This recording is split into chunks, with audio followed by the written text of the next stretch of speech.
দক্ষিণ এশিয়ার আকাশে আবারও উত্তেজনার ঘনঘটা।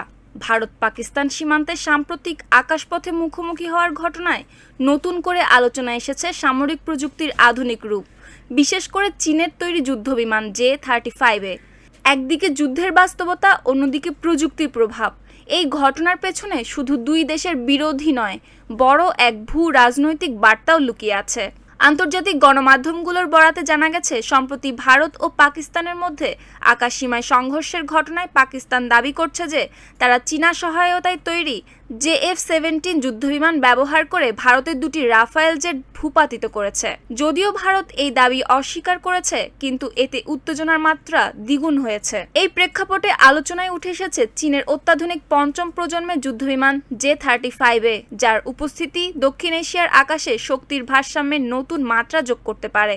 2023 সালের নভেম্বরে চীনের জুহাই এয়ার শোতে প্রথমবারের মতো জনসমক্ষে আসে এই স্টেলথ যুদ্ধবিমান। এটি তৈরি করেছে চীনের রাষ্ট্রীয় প্রতিষ্ঠান শেংয়ান এয়ারক্রাফট কর্পোরেশন। মূলত এটি J-31 এর উন্নত সংস্করণ, যার ডিজাইন অনেকটা মার্কিন F-35 এর মতো। এর বিশেষ বৈশিষ্ট্যগুলো হলো স্টেলথ প্রযুক্তি, লো অবজারভেবিলিটি ক্ষমতা, শক্তিশালী WS-9 ইঞ্জিন, বিমানবাহী রণতরীতে ব্যবহারের উপযোগিতা। J-35 এখনও কোনো যুদ্ধে অংশ না নিলেও এর প্রকাশই বলে দিচ্ছে চীন আকাশপথে আধিপত্যের প্রস্তুতি অনেক দূর এগিয়ে নিয়ে গেছে। J-35 নিয়ে আলোচনা যখন দক্ষিণ এশিয়ায়, তখন স্বাভাবিকভাবেই প্রশ্ন ওঠে, বাংলাদেশ কি এমন একটি বিমান কিনতে পারবে? বাস্তবতা বলছে এখনও নয়, কারণ পরিকাঠামোগত ঘাটতি, যেমন অত্যাধুনিক রাডার, হ্যাঙ্গার, সার্ভিসিং ফ্যাসিলিটি ও প্রশিক্ষণের অভাব রয়েছে।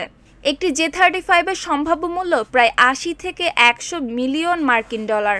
শুধু ক্রয় নয়, এর রক্ষণাবেক্ষণ খরচও বছরে কোটি কোটি টাকার ব্যাপার, যেখানে বাংলাদেশের সামরিক বাজেটের একটি বড় অংশ বর্তমানে মানব সম্পদ, MiG-29, F-7 ইত্যাদি মাঝারি প্রযুক্তি যুদ্ধবিমানের পরিচালনাতেই ব্যয় হয়ে যায়। প্রতিরক্ষামূলক কৌশল। বাংলাদেশ এখনও আক্রমণাত্মক সামরিক কৌশলের পরিবর্তে প্রতিরক্ষামূলক নীতিকে গুরুত্ব দেয়।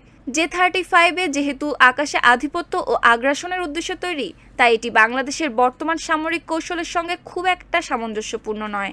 আন্তর্জাতিক চাপ ও সামরিক ভারসাম্য।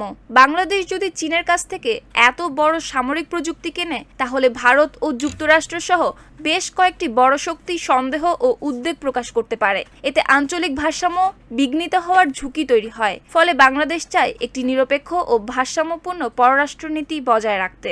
প্রযুক্তিগত নির্ভরতা ও স্বাধীনতা। এমন একটি বিমান ক্রয় মানে পুরোপুরি চীনা প্রযুক্তির ওপর নির্ভরশীল হয়ে যাওয়া।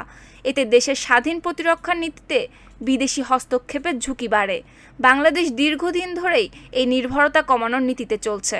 J-35 নিঃসন্দেহে ভবিষ্যতের আকাশযুদ্ধে একটি গেম চেঞ্জার, তবে প্রযুক্তিগত সক্ষমতা, কৌশলগত প্রয়োজন এবং আন্তর্জাতিক অবস্থান বিবেচনায় বাংলাদেশ এখনও এই বিমানকে বাস্তবতার অংশ করে তুলতে প্রস্তুত নয়। আকাশে আধিপত্যের এই প্রতিযোগিতায় এখন প্রশ্ন একটাই, ভবিষ্যৎ কি কেবল শক্তির প্রদর্শনী হবে, নাকি থাকবে স্থিতিশীলতার লক্ষ্যে পরিকল্পিত প্রস্তুতি? নিউজ ডেস্ক, সুপ্তি রায়, ভোরের আকাশ।